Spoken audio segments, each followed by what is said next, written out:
Temos que superar a desigualdade no Brasil, Kim? Mas, Você consegue? Eu acho que isso todo mundo concorda. Isso é evidente. Agora, os governos petistas ajudaram a acentuar a desigualdade quando tiraram dinheiro do pobre para dar pro BNDES. Você pega o orçamento do Bolsa Família no governo Dilma em 2015, 30 bilhões de reais. Agora, você pega a renúncia para o Bolsa Empresário para privilégio tributário, 400 bilhões de reais. Kim, me responda. Você pega... Vamos lá. Dar outra chance pro Kim. As esquerdas Kim, gostam de lucro dos bancos. De distribuição de renda da história do Brasil. A Previdência. Qual foi? A Previdência. Quais são as propostas? Quais foram as iniciativas que produziram isso? A Previdência Social? Sim, mas tem vários programas de Previdência Social. Tem vários. O BPC. Por exemplo. Quem fortaleceu o BPC? Quem fortaleceu o BPC? O BPC expandiu é o benefício por prestação continuada, né? Geralmente há um auxílio para um sujeito que não tem mais capacidade de trabalhar. Abaixo da linha de pobreza, mais abaixo da linha de pobreza, tem alguma deficiência. A maior expansão do BPC foi feita no governo Lula. Muito menos do que foi Família feito. É o maior programa de transferência de renda da história do Brasil. Foi feito pelo presidente... Não é o maior programa de transferência. E aí, ó, rolou... Nossa, falou do Lula, caiu a luz aqui, hein? Eu queria oferecer pro que falar, dar chance dele falar. Não, mas não foi, mas não é. De novo, que vontade. Entendeu? Bolsa Família, o maior programa de transferência de renda pro povo, feito pelo presidente... Não é o maior programa de transferência de renda, Orlando. Tudo bem. A valorização do salário mínimo. A política de valorização do salário mínimo. Aumenta a informalidade. Mas tá errado por quê? O povo Porque aumenta a informalidade. Digno. Para, cara. O povo não tá ganhando salário digno, ao contrário. Ele tá custando demais pra ser contratado formalmente. Bolsonaro acabou com a política. E tá sendo obrigado a vender água na rua. Bolsonaro acabou com a política, por isso tá tudo arrebentado. Não, mano. Mas na época do governo Lula você tinha 40 milhões de informais também. Foi a maior taxa de formalização da história. Você tinha 40 milhões de informais também. Foi a menor taxa de informalidade da história. 40 milhões é alto, Orlando. Claro, mas foi a menor da história. 40 milhões é alto. Mas foi a menor da história. Você tem que olhar o que era antes. Era 60 milhões, que aí pra 40 não vale nada. Não, claro que vai. Mínimo, não, claro que vai. Imagina, eu vivi com 400 reais por mês, Orlando. Vivi com 400 reais por mês. Não fale dos outros sem conhecer essa história, Orlando Silva. Não fale dos outros sem conhecer. E mais do que isso. Qual era a política do Lula pro salário mínimo? E mais do que isso, de aumento real. Aumento real significa o quê para as pessoas que acompanham? Inflação mais um extra. Mais um ganho. Isso. Sabe por quê? Porque essa era uma forma de você criar condições para transferir riqueza. A massa salarial era maior no conjunto da riqueza do país. Mudou a política, diminuiu a massa salarial, pá. Não é uma canetada do governo que aumenta salário, Orlando. Como? É atividade econômica. E qual foi a taxa de crescimento econômico no período do Lula? Com a China importando 120% de soja, qualquer governo teria crescido, Orlando. E por que o Brasil foi a sexta economia do mundo? Se todo mundo estava crescendo, o Brasil ia ficar indo. Porque o Brasil é agroexportador, né? A gente tá exportando commodity, minério de ferro. E só o Brasil produz? Foi o Lula que fez a gente explorar minério de ferro? A Argentina que é agroexportador. Foi o Lula que fez a gente explorar minério de ferro? A Argentina é agroexportador. Foi o Lula que fez a gente explorar soja? Olha, peraí. Não, peraí. Compara a nossa produção de soja e a nossa produção de minério de ferro com a produção do Chile. Ou com a produção da Argentina, Orlando. Não é comparação que se faz. No Brasil e na Argentina. Não é comparação. Presta atenção. A Argentina é o terceiro produtor do mundo, do lado do Paraguai. E a área plantada é muitas vezes menor do que a nossa e relativamente tem uma alta produtividade, mano. Perfeito. A gente continua em números absolutos produzindo muito mais. Por isso é a sexta economia do... É óbvio que a Argentina não vai passar a gente, porque a gente, primeiro, tem mais população, e segundo, tem mais território plantado, e terceiro, tem mais tecnologia também. Mas a sexta maior economia do planeta. Outros países do mundo, não só a América do Sul. Cara, falando com você. Falando com você. Não tem problema. Fala outro país com a mesma população que seja agroexportador. Você reconhecer que o presidente Lula foi um extraordinário presidente da República para a economia e para combater a pobreza, não tem problema. Você pode divergir da ideologia dele. Você pode falar que o governo do PT teve um monte de problema, quem vai falar é você, não sou eu, certo?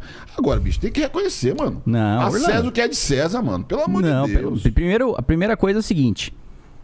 O Lula admitiu que errou ao votar contra o Plano Real, que ele herdou do Fernando Henrique Cardoso, e manteve o tripé macroeconômico no seu primeiro ano de mandato. Mais do que isso, criticaram tanto os bancos e os banqueiros e colocaram o Meirelles no Banco Central para segurar a taxa de juros, segurar a inflação. Terceiro, e o Palocci, acordo com o que? E o Palocci manteve meta fiscal, né, e meta de inflação. Duas coisas que o PT era contra, mas que contraditoriamente mantiveram no primeiro mandato do governo Lula. No momento que a Dilma abandonou a política do Plano Real, estouraram todas as contas e o país foi jogado na miséria. A gente perdeu os ganhos que a gente teve. E mais do que isso, cenário internacional, Orlando. Que a China faz a China crescer 10% ao ano de novo, que até o Bolsonaro é bom pra economia. Não, o Bolsonaro nunca será bom pra economia. A China crescendo 10% ao ano seria. Bolsonaro é um beócio, é um incapaz. Paulo Guedes é um imbecil. Não tem nenhuma orientação de política econômica efetiva. Eu Traz concordo plenamente com você. Não tem mais. E aí você falou uma coisa que eu concordo. O Palocci, que é do teu time, você é do time do Palocci. É mesmas ideias. Não, que Palocci foi ministro do governo que você fez parte. Mas o governo, não é do meu time, não. A política econômica era híbrida do governo do Lula. Tinha um bocado de influência liberal. E você e o Palocci, que são do mesmo time, defendem essa visão pró-banqueiro, pró-mercado, que também tinha lá no governo do Lula. Eu assumo, pronto. Falei. Assumiu. Aí, primeiro mais um ponto de convergência. Orlando assume, então, que o governo Lula foi pró-banco, que investiu mais com banco e com grandes empresários, amigos do governo. Estão alinhados na mesma ideologia, na mesma política, na mesma atitude. Não, nada disso. Eu nunca defendi política campeão nacional, eu nunca defendi expansão de 19% de aumento de gasto público e com 1% de investimento, infraestrutura destruída no governo Lula. Indústria, mais do que isso, indústria, o processo de desindustrialização gigantesco de 26% de representação do PIB para 13, para 10, para 11. Que ano era 26% mesmo? Que ano era 75. Então você tem que dizer que vem de 75 a desindustrialização.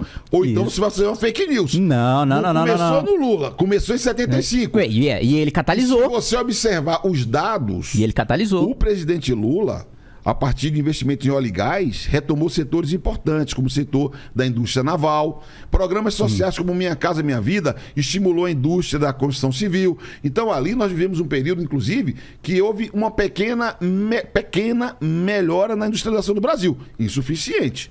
E, infelizmente, nós seguimos a desindustrialização, que é uma tendência e que um dia temos que enfrentar. E para enfrentar, tem que ter universidade, pesquisa e desenvolvimento, tecnologia, que a Universidade Brasileira produz e que não pode ser atacada como você faz, querendo cobrar mensalidade. Você é aquele general de pijama, como é o nome dele? Que daquele de pijama. Seu parceiro ali, o general de pijama, mais... como é o nome dele, pô? Fala aí. Que general de pijama? Sei que você tá falando. Que meu parceiro que ataca a universidade, quer cobrar mensalidade? Que parceiro que... o Peternelli? Pronto, chegamos. Por que general de pijama? Não é de pijama? Por que ele tá de pijama? Não é de pijama, pô, ele fica ali. Eu nunca vi ele de pijama, igual você, eu já não sei. Mas o ponto é o seguinte...